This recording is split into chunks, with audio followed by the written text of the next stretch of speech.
Hi guys, welcome back to Loggery and welcome to another session. Legal current affairs discuss करेंगे नवंबर 2021 के। ये हमारा part 3 है। Part 1 and part 2 हम already कर चुके हैं, अपलोडेड है, आपको लिंक मिल जाएगा डिस्क्रिप्शन बॉक्स के अंदर, राइट। तो ये वीडियोस किसको देखनी चाहिए मैं ऑलरेडी बहुत बार बता चुकी हूँ। क्लैट एलएलबी के जो बच्चे हैं उनको अंडरस्टैंडिंग डेवलप करनी है लॉ की, तो उनके लिए ये वीडियोस उस हिसाब से बहुत ज़्यादा इंपॉर्टेंट है। अगर आप क्लैट एलएलएम के लिए प्रिपेयर कर रहे हो तो यही वीडियोस, इसके अंदर जो जजमेंट्स हैं वो आपको हेल्प करेंगे एमसीक्यू वाले पार्ट के अंदर, एंड जो आपका ऐसे राइटिंग वाला पार्ट है उसके अंदर जो लीगल टॉपिक्स हैं वो आपको हेल्प करेंगे। तो इट इज़ इम्पॉर्टेंट कि आपको उनके बारे में पता हो। तो ये वीडियोस बहुत ज़्यादा इंपॉर्टेंट है। अगर आप एलेट के लिए प्रिपेयर कर रहे हो, एमएचसीटी के लिए प्रिपेयर कर रहे हो, बीएचयू के लिए प्रिपेयर कर रहे हो, पीयू के लिए प्रिपेयर कर रहे हो, आप स्लैट के लिए प्रिपेयर कर रहे हो, आप दिल्ली यूनिवर्सिटी के एग्जाम के लिए प्रिपेयर कर रहे हो, या any other law entrance exam, these videos are going to help you. Because अब जो लीगल न्यूज़ है वो बहुत ज़्यादा इंपॉर्टेंट हो गई है। अगर हम 2021 के एग्जाम्स उठाकर देखें तो इसलिए ये वीडियोस आपको बहुत ज़्यादा हेल्प करने वाली हैं। ये सेशंस मिस मत करना। मैंने ऑलरेडी मई 2021 से लेकर के नवंबर तक के आपको करवा दी हैं, दिसंबर भी हम करेंगे, एंड जनवरी से लेकर के जनवरी से लेकर के अगर अप्रैल तक के भी आपको सेशंस चाहिए 2021 के, then you know what you need to do. आपको नीचे कमेंट करना है एंड डू टेल मी कि आपको ये वीडियोस हेल्पफुल लग रहे हैं, ये सेशंस हेल्पफुल लग रहे हैं या नहीं। You need to comment down below and also do like this session before we begin. चलो let's get started. Yeah guys, welcome to Loggery. I hope you're subscribed to Loggery's YouTube channel and hit that bell notification so that you do not miss any of our videos. And I hope you're following us on Instagram. We're there by the name at I am Loggery. We do pretty motivational stuff out there if you want to stay happy, if you want to stay motivated, and if you want to stay connected a little more with Loggery, then do follow us on Instagram. First, whether the jurisdiction of this court under Article 142 of the Constitution can be involved for quashing a criminal proceeding arising out of a non-compoundable offence. If yes, then whether the power to quash proceedings can be extended to offences, कि क्या supreme court के पास power है under article 142 of the constitution to quash criminal proceedings जो non compoundable है। Non compoundable मतलब जिसके अंदर कॉम्प्रोमाइज नहीं हो सकता, ठीक है ना, कॉम्प्रोमाइज नहीं हो सकता। अगर पार्टी जिस पार्टी ने एलिगेशन लगाई है, जिसके पार्टी ने केस फाइल किया, अगर वो कहे कि ठीक है अब हमारे बीच में हमने पर्सनली सेटल कर लिया है, तो इसको कंपाउंडेबल, वो कंपाउंडेबल ऑफेंसेस होते हैं। नॉन कंपाउंडेबल मतलब जिसको माना जाता है कि वो बहुत ही डेंजरस हीनियस ऑफेंसेस हैं एंड अगेंस्ट द सोसाइटी माना जाता है, तो दे कैन नॉट बी, उसके अंदर पर्सनल सेटलमेंट नहीं हो सकती। तो वो कह रहे हैं कि क्या सुप्रीम कोर्ट के पास पावर है कि वो नॉन कंपाउंडेबल ऑफेंस को क्वैश कर सकते हैं प्रोसीडिंग्स, एंड अगर है तो whether the power to quash proceedings can be extended to offences arising out of special statute such as SC/ST act. Remember in part 2 हमने वो एडिटोरियल डिस्कस किया था, ठीक है ना, जिसके अंदर बात की गई थी कि मिसयूज़ किया जाता है, फॉल्स एलिगेशंस लगाई जाती है ना। उसके अंदर हमने SC/ST एक्ट की बात करी थी, right. And then also I told you कि पार्ट 3 के अंदर हम ये जजमेंट डिस्कस करेंगे, राइट, जिसके अंदर क्या कहा जाए कि SC/ST एक्ट के अंदर अगर कोई ऑफेंस कमिट किया गया है तो क्या सुप्रीम कोर्ट उसको क्वैश कर सकती है। क्वैश मतलब ख़त्म कर सकती है केस को, फिनिश कर सकती है केस को, और ये पावर कहाँ से ड्राइव कर सकता है सुप्रीम कोर्ट, आर्टिकल 142। तो ये क्वेश्चन अराइज हुआ हमारे राम अवतार versus state of Madhya Pradesh में। बहुत ही इंपॉर्टेंट केस है, बहुत ज़्यादा डिस्कस किया जा रहा है, इसको मार्क कर लीजिए, मतलब इसको नोट कर लीजिए। The supreme Court has observe that the apex court, that is the supreme Court and high courts have the power to quash criminal case filed under various special statutes including the SC/ST act. तो ये important है, ये observe किया है। The supreme Court has inherit powers under article 142 of the constitution और that of the high court under section 482। Supreme court के पास किस section में पावर आती है, आर्टिकल 142, और हाई कोर्ट के पास सेक्शन 482 ऑफ CRPC, ठीक है ना, कोड ऑफ क्रिमिनल प्रोसीजर। ये हमें याद करना इंपॉर्टेंट है, ठीक है। To quash proceedings under the schedule caste and schedule tribes prevention of atrocities act 1989, SC/ST act, ये दोनों ही पॉइंट्स आपके इंपॉर्टेंट हैं, एंड नाम नोट करना जजमेंट का और भी इंपॉर्टेंट है, राइट। तो situations on quashing cases under special statutes, when the court is satisfied, कब कर सकते हैं? When the court is satisfied that the offence in question, although covered under SC/ST Act, is primarily private or civil in nature, or when this offence has not been committed on account of the victim's caste, or where the continuation of legal proceedings would constitute an abuse of process of law.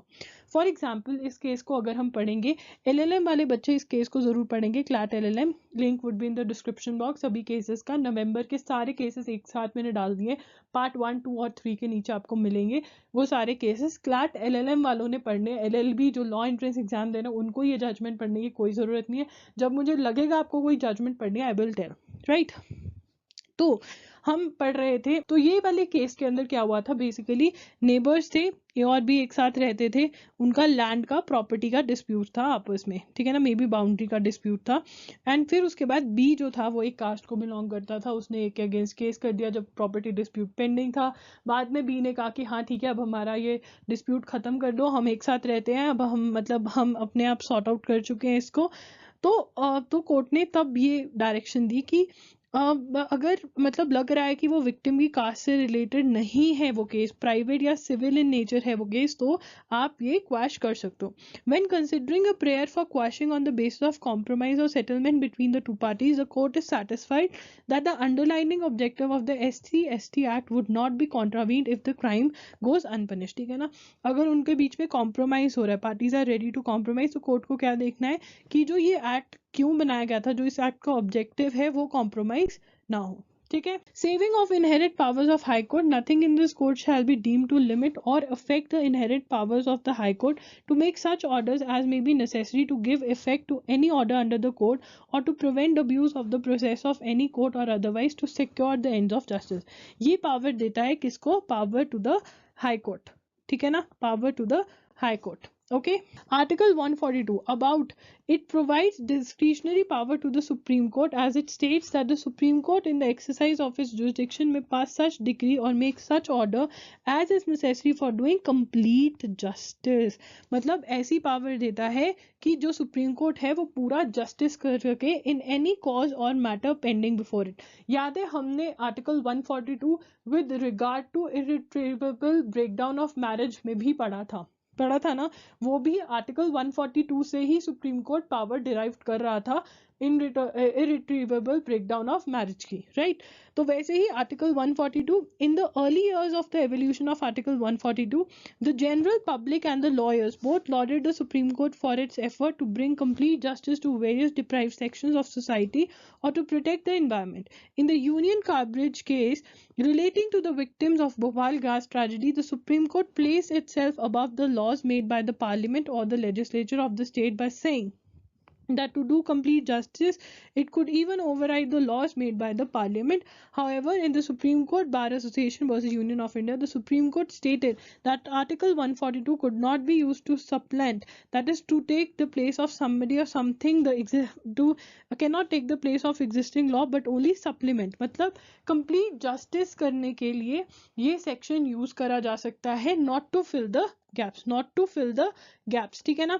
उस editorial में भी यही लिखा हुआ था जब हमने उसका कंक्लूजन पढ़ा था। तो आर्टिकल 142 डिस्क्रिशनरी पावर देता है सुप्रीम कोर्ट को that it can do complete justice. Article 142 हम बहुत बार डिस्कस कर चुके हैं। अगर हम फर्दर जजमेंट पढ़ते हैं तो वो कहता है दिस कोर्ट और the high court as the case may be after having given due regard to the nature of the offence and the fact that the victim of complainant has willingly entered into a settlement और compromise can quash proceedings in exercise of their respective constitutional और inherent powers। तो मतलब ये कह रहे हैं कि compromise भी होना चाहिए और अगर पार्टीज कॉम्प्रोमाइज करने के लिए तैयार हैं तो कोर्ट के पास पावर है under article 142 of the constitution, right? Mineral Conservation and Development Amendment Rules 2021 have been framed to amend the Mineral Conservation and Development Rules 2017। Again important है to remember the new name and amend किसको किया है, the old name. The MCDR have been framed under Section 18 of the Mines and Minerals Development and Regulations Act 1957.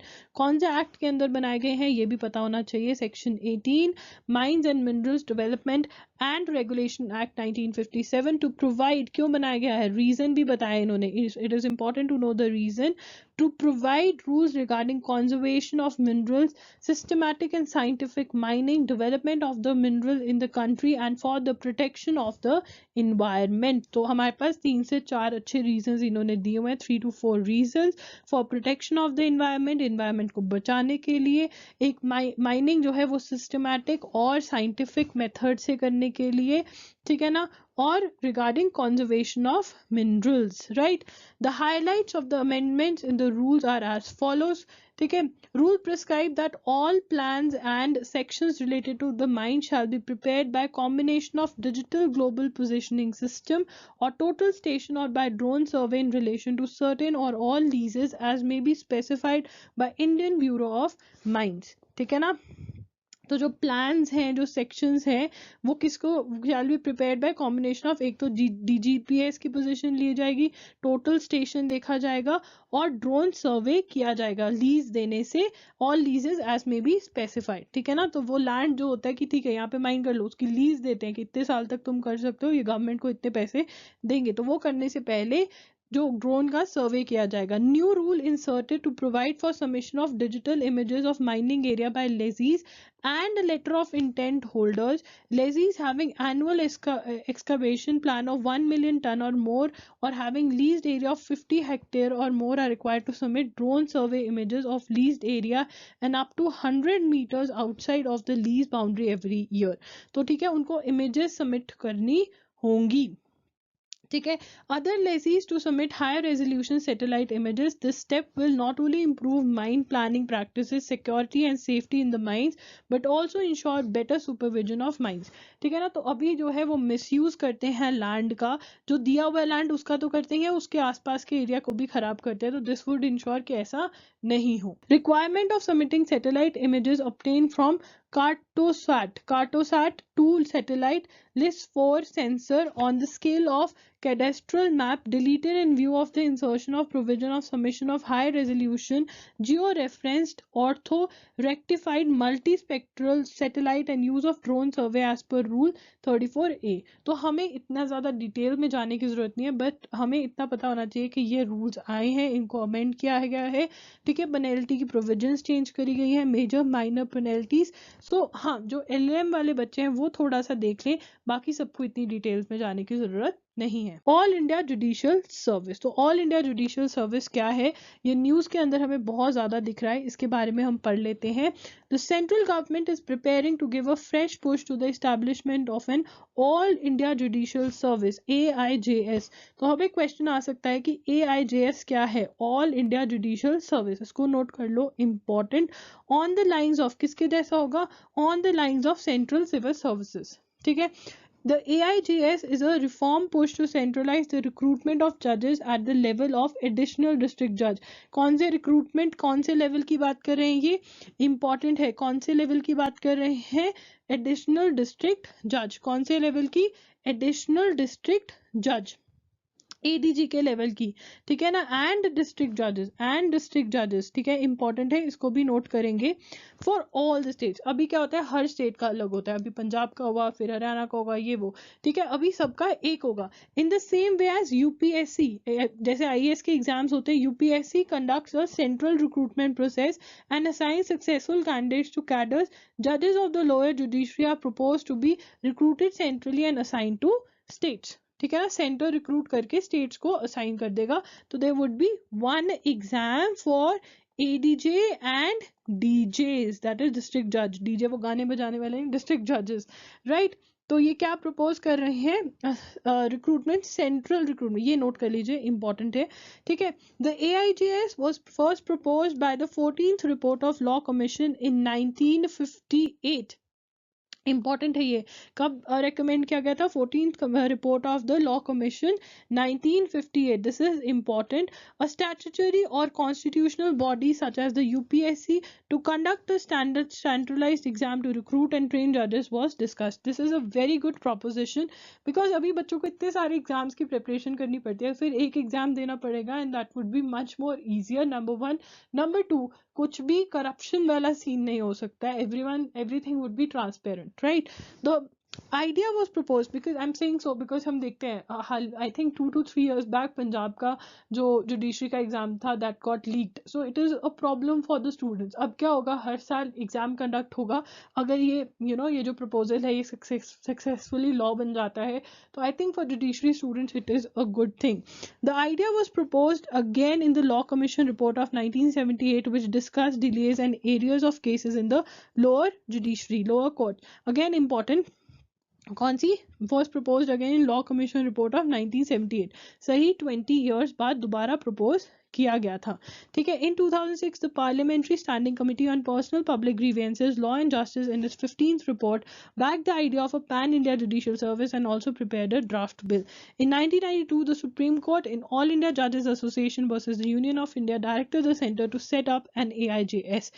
In a 1993 review of the judgment, however, the court left the centre at liberty to take the initiative of the issue, ठीक है ना। यहाँ पे उन्होंने initiative लेने को, ये important है, ये सारी जजमेंट्स आपके नोट होनी चाहिए, सबके लिए इंपॉर्टेंट है।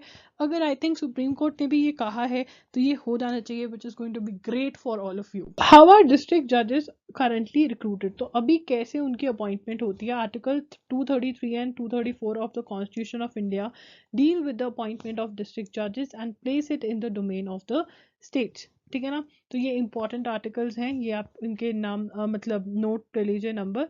The selection process is conducted by the state public service commission and the concerned high court, since high court exercises jurisdiction over the subordinate judiciary in the state. Subordinate मतलब नीचे वाली, lower judiciary को कहते हैं। तो जो high court है, हम देखते हैं कि हाई कोर्ट की वेबसाइट पे नॉर्मली सब कुछ आता है। पैनल्स ऑफ हाई कोर्ट जजेस interview candidate after the exam and select them for appointment. All judges of the lower judiciary up to the level of district judge are selected through the Provincial Civil Services Judicial Exam.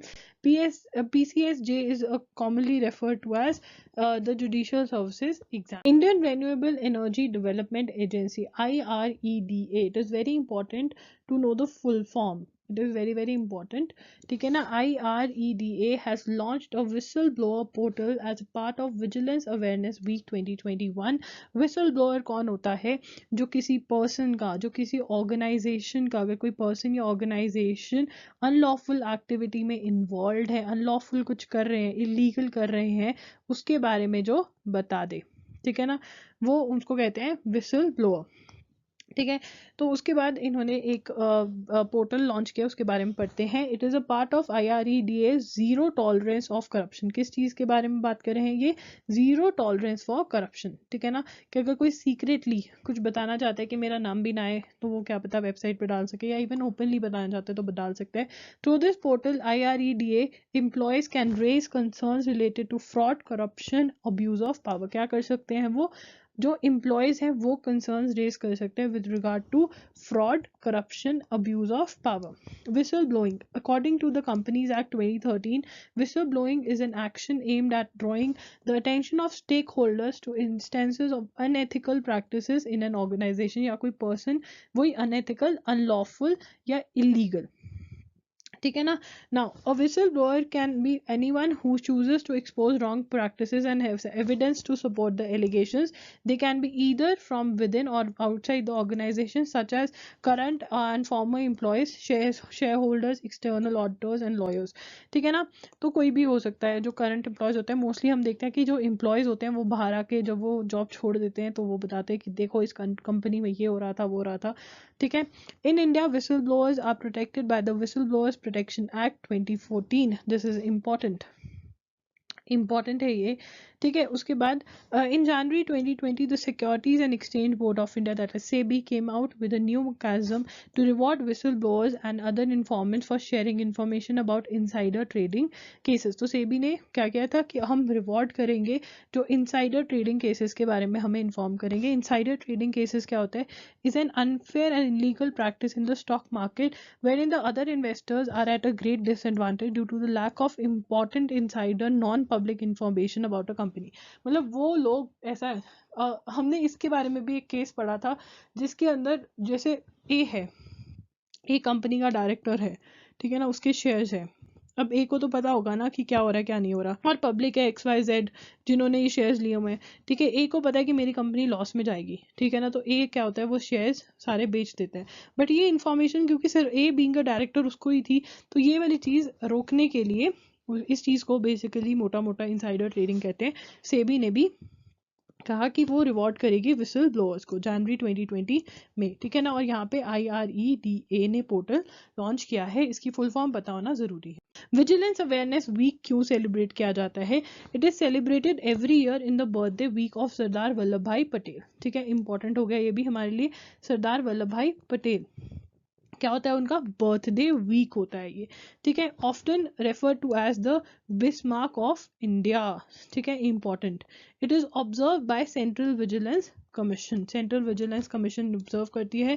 National Unity Day और Rashtriya Ekta Diwas is celebrated on 31 October every year to mark the birth anniversary of Sardar Vallabhbhai Patel. This year vigilance week is being observe from 26 October to 1 नवंबर।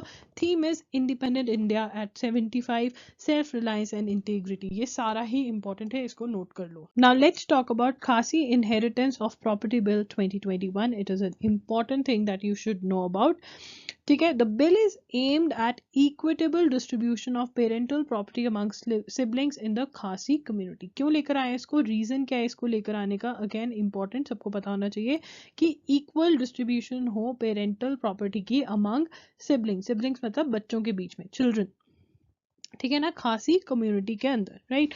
खासी hills autonomous district council KHADC, again you need to know the full form. ये news के अंदर आ गया तो इसकी full form जो है वो इंपॉर्टेंट हो जाती है। In Meghalaya announce that it would introduce the Khasi inheritance of property bill 2021 which departs from the age old Khasi matrilineal tradition of parents bequeathing property. क्या होता है मेट्रीलिनियल? मतलब प्रॉपर्टी जो होती है वो यंगेस्ट डॉटर को जाती है, इंपॉर्टेंट, यंगेस्ट डॉटर जिसको खातदू कहते हैं, इंपॉर्टेंट, ये भी आपको पता होना चाहिए, किसको जाती है? यंगेस्ट डॉटर को। और ये क्या है? मेट्रीलिनियल ट्रेडिशन, ठीक है, of the family is interested the full share of the ancestral और the clan's property, ancestral property जाती है। The Khatduh becomes the custodian of the land and assumes all responsibility associated with the land including taking care of the aged parents, unmarried or destitute siblings। मतलब सारी responsibility जो normally you know head of the family जिसको कहते हैं, तो सारी जो responsibilities हैं वो यंगर डॉटर पे आ जाती है और उसके पास ही सारी प्रॉपर्टी जाती है।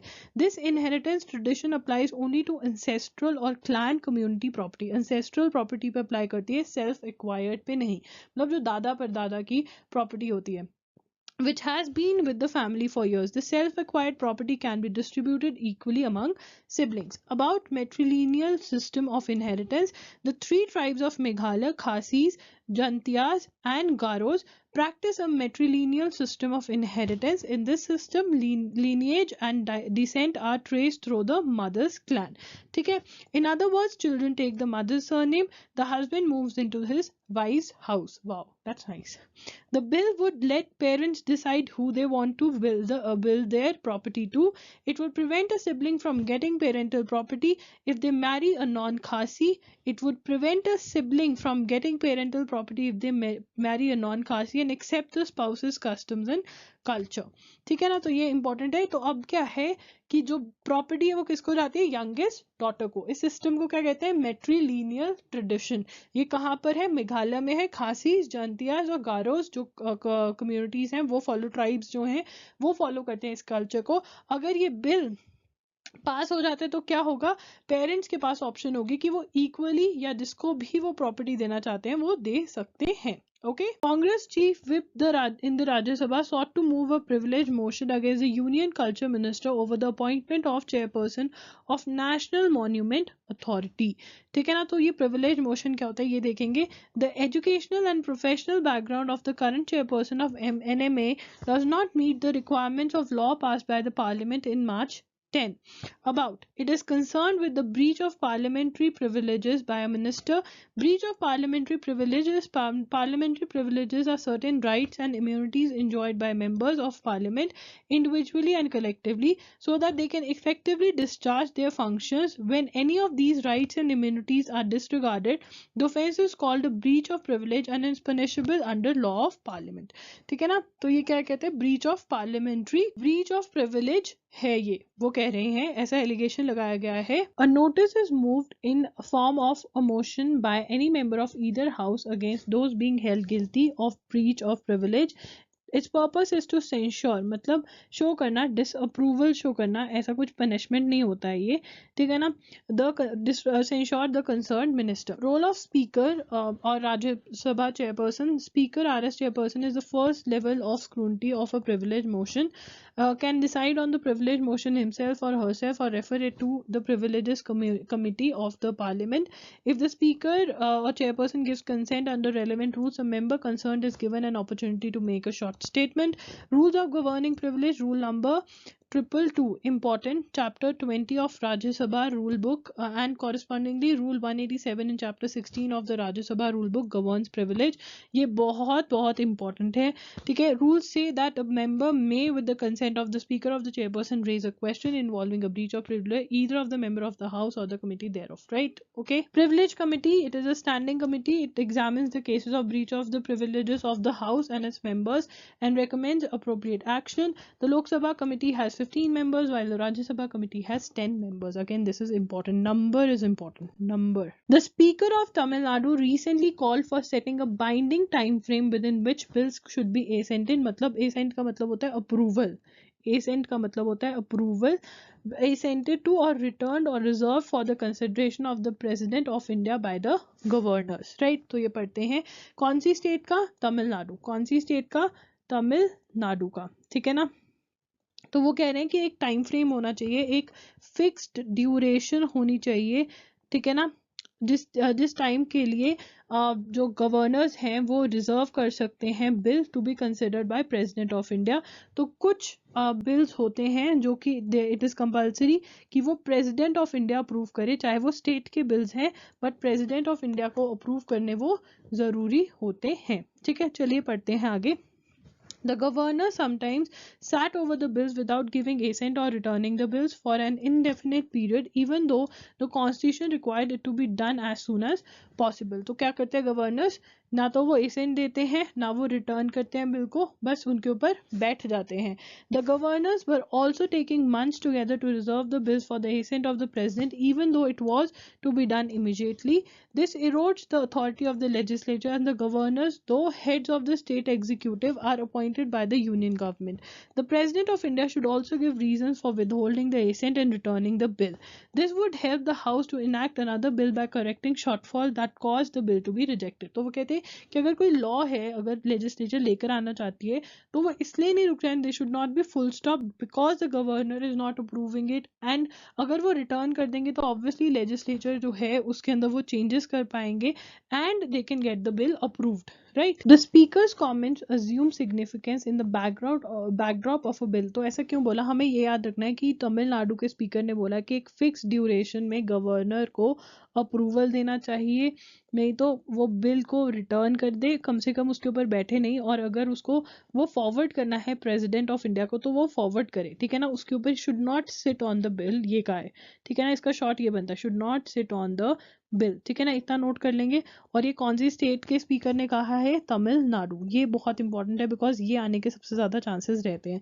अब ये ऐसा क्यों बोला उन्होंने, सिग्निफिकेंस क्या है इसकी, कहाँ से ये आया? बिकॉज अभी बिल पास हुआ था हाल ही में, वो था कि उसके अंदर कहा गया था seeking exemption for student from the state from the NEET, that is the medical test for undergraduate colleges admissions के लिए. ठीक है ना, तो ये हमने बिल पढ़ा था, आपको याद होना चाहिए, जिसके अंदर कहा था कि जो पुअर स्टूडेंट्स हैं they can not afford coaching and क्योंकि ये जो पेपर होता है ये सिर्फ 12th का जो सिलेबस होता है उसके बेस पे नहीं होता, इसका एक्स्ट्रा सिलेबस भी होता है।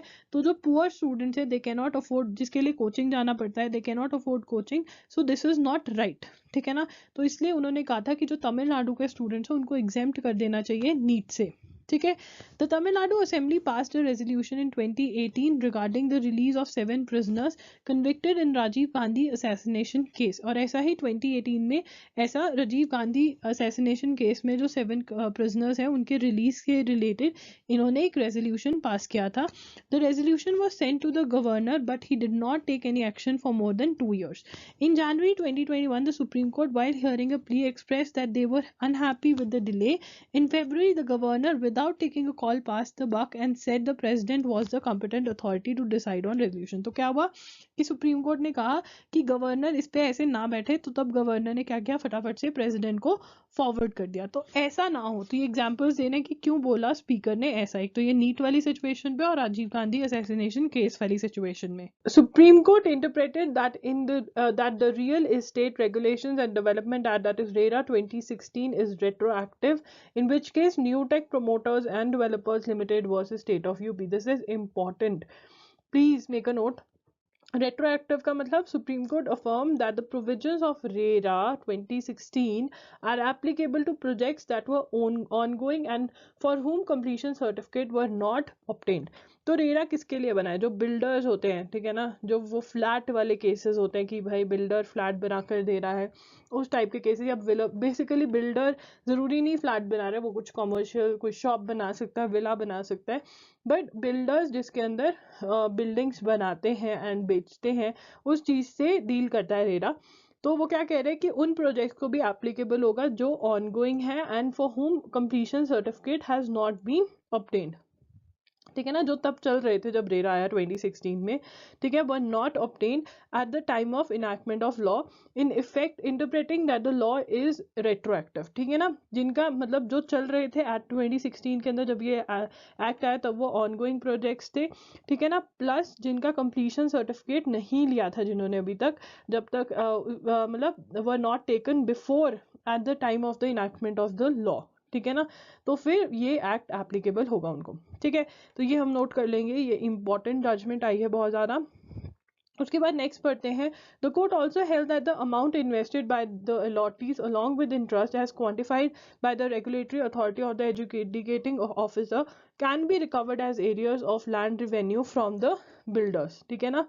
Now, aimed at protecting home buyers, the ruling brings a major relief for the buyers, speeds up the resolution process and makes it difficult for state governments to dilute the intent of the law, ठीक है ना। तो जो home buyers है, तो बहुत home buyers है, उनको एक रिलीफ मिला है। The supreme court affirm that it is mandatory for real estate developers to deposit at least 30% of the penalty ordered by the regulator or the full amount as the case may be before they challenge any RERA order under section 43 subsection 5. This is expected to ensure that only genuine appeals are filed and home buyers interests are protected. तो ये क्या कहता है कि 30% of penalty submit करनी पड़ेगी, ठीक है ना, ताकि कोई ऐसे अपील ना करे, ठीक है ना, अपील में इसलिए ना जाए कि चलो मुझे पे नहीं करना पड़ेगा, केस चलता रहेगा। नो, 30% आपको डिपॉजिट करवाना पड़ेगा। This is what section 43 subsection 5 says.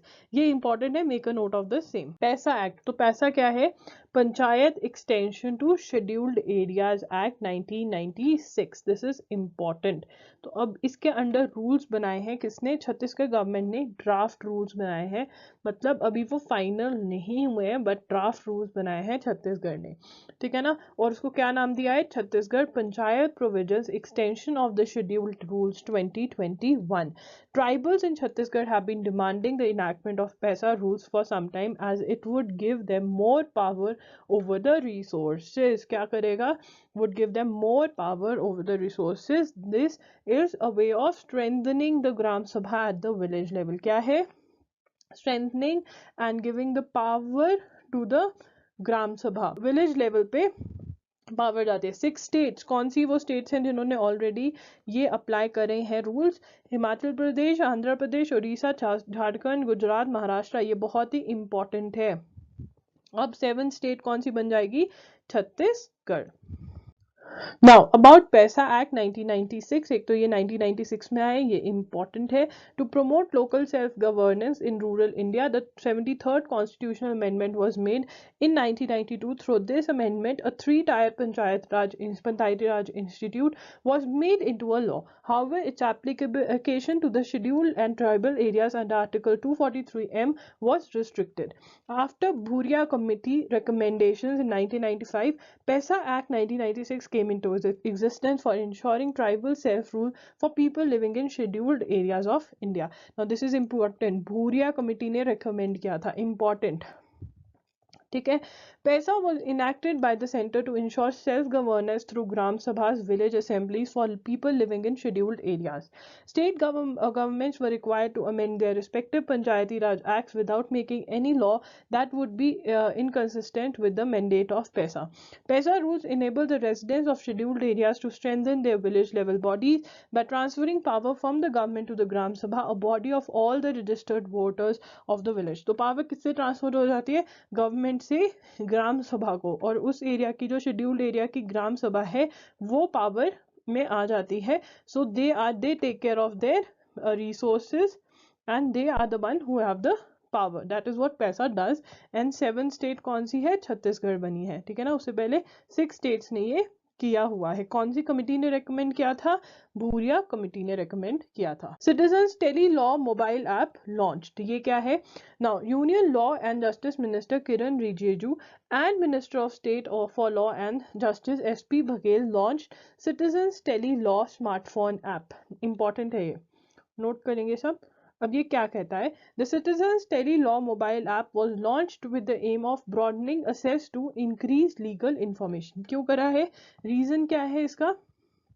कि लीगल इंफॉर्मेशन जो है वो लोगों को मिले. ठीक है ना. लॉज के बारे में लोगों को पता चले. ठीक है ना. The app seeks to empower masses to identify their problem and select appropriate forum of dispute redress for claiming their entitlements. ठीक है ना. तो उनको पता चलेगा जाना कहाँ पर है. ठीक है ना. अगर कोई कंज्यूमर इशू है तो उनको ये पता चलेगा कि आपको कंज्यूमर फोरम में जाना है.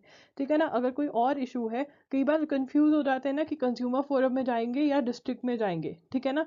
तो वो क्लियर करेगा. It will also help the citizens to identify their rights by connecting the beneficiary directly with the panel lawyer or assistance of paralegal volunteers and middle level entrepreneurs in case the beneficiary cannot read or write. तो वो किससे connect करेंगे उनको? एक तरह से ये legal services. पहला क्या करेगा? पहले तो वो ये बताएंगे कि where the case is to be filed. ठीक है ना. उसके बाद सेकंड क्या हेल्प करेगा? ये है सेकंड चीज जो हमें ये बताएगा वो लॉयर्स से या पैरा लीगल से कनेक्ट कर देगा if a person is not able to read and write. ठीक है ना. Through this app free consultation will be provided for individuals qualifying for free aid under section 12. तो फ्री कंसल्टेशन मिलेगी. ठीक है ना. अंडर सेक्शन जो क्वालिफाई करते हैं under section 12 of legal services authority, others will require to pay ₹30 as consultation fee each time. ठीक है. Law Minister also announced the expansion of tele law across 75,000 gram panchayats as part of the celebration of 75 years of India's independence. He urged lawyers to join tele law movement to provide legal advice and consultation. Right. तो tele law mobile app के बारे में पता होना चाहिए. Andhra Pradesh government in an eco friendly move has passed AP motor vehicles taxation amendment bill 2021 to levy a green tax. तो ये क्या करेंगे? ग्रीन टैक्स लगाएंगे.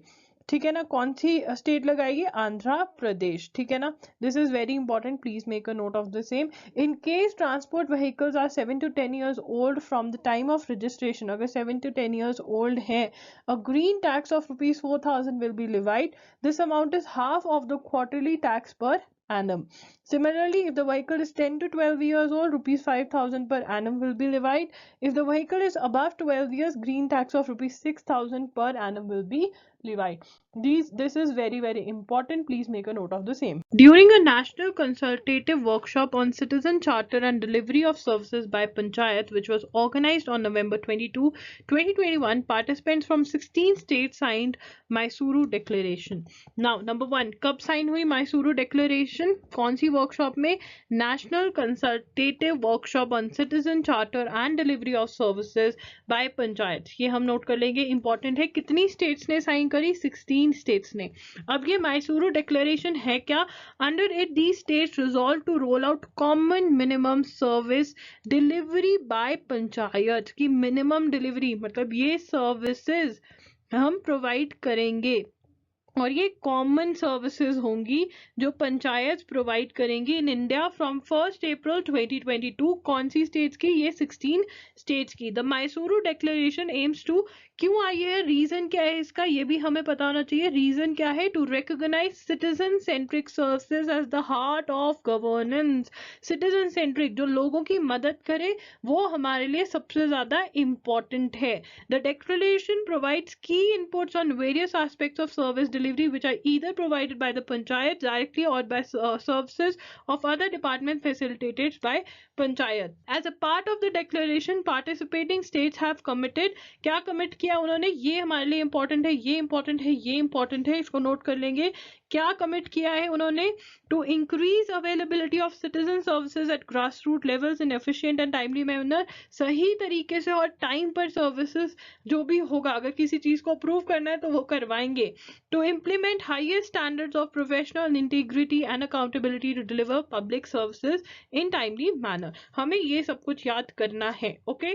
Draft Food Safety and Standard Genetically Modified or Engineered Food Regulation 2021. ये क्या है? अभी draft है। ड्राफ्ट का मतलब होता है कि अभी ये क्या है? अभी ये एक प्रपोजल है।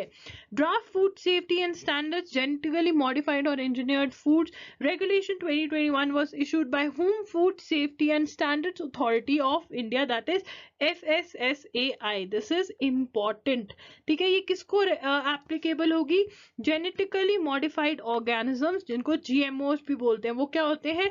एन एनिमल, प्लांट और microbe whose DNA have been altered using genetic engineering techniques for thousands of years. हम देखते हैं ना फ्रूट्स देखे आपने, वेजिटेबल्स आपने देखे, कुकम्बर, पहले बचपन में मैंने कभी ऐसा कुकम्बर नहीं देखा था जैसे अब आता है, ठीक है ना, तो वो जेनेटिकली मॉडिफाइड है, ठीक है ना। तो ऐसा सा कोई भी फूड हो, कोई प्लांट हो, कोई माइक्रोब हो, जो फूड एज अ फूड उसको ट्रीट करते हैं। Corn, cattle, even dogs have been selectively bred, ठीक है ना, बट यहाँ पे बात हो रही है फूड की, ठीक है। Genetically engineered organisms, living modified organisms, क्या होगा? Provision of draft regulation. ये क्या कहते हैं कि अगर आपको मैन्युफैक्चर करना है, स्टोर करना है, सेल करना है या डिस्ट्रीब्यूट करना है जेनेटिकली मॉडिफाइड ऑर्गेनिजम्स, GMOs, जो हमने पीछे डिस्कस करी, वो क्या होता है, उसके लिए आपको फूड अथॉरिटी की अप्रूवल चाहिए। ये ड्राफ्ट रूल्स कहते हैं, ठीक है। इतना समझ में आ गया। उसके बाद हमें पता होना चाहिए कि FSSAI क्या होता है, इसकी फुल फॉर्म क्या है, ये हमारे लिए बहुत इंपॉर्टेंट है, इसको नोट कर लो, ठीक है। ये लीजिए, मैं क्लियर कर देती हूँ। That is food safety and standards authority of India. ये एक स्टैट्यूटरी बॉडी है, मतलब एक एक्ट के अंदर इसको बनाया गया है। वो एक्ट कौन सा है? Food safety and standards act 2006। It was establish under ministry of health and family welfare. FSSAI is responsible to protect and promote public health through regulation and supervision of food safety. क्या करती है ये? क्या इसका function क्या है? Major function कि regulate करना, सुपरवाइज करना food safety, right? Meghalaya cabinet approves creation of Eastern West Khasi Hills District. Eastern West Khasi Hills District was earlier known as Mairang Civil Subdivision, and now it's a district which will be called Eastern West Khasi Hills District. Note down कि इसको पहले क्या बोलते थे और अब क्या बोलते हैं. This is very very important, right? Now 10th November 2021 it has got inaugurated. This move will help in ensuring that administration will remain closer to people. Why? Reason क्या है इसका कि जो administration है वो लोगों के पास में रहे. It will also ensure better implementation of several schemes. Government schemes जो होती है उसकी implementation बहुत अच्छे से हो पाएगी.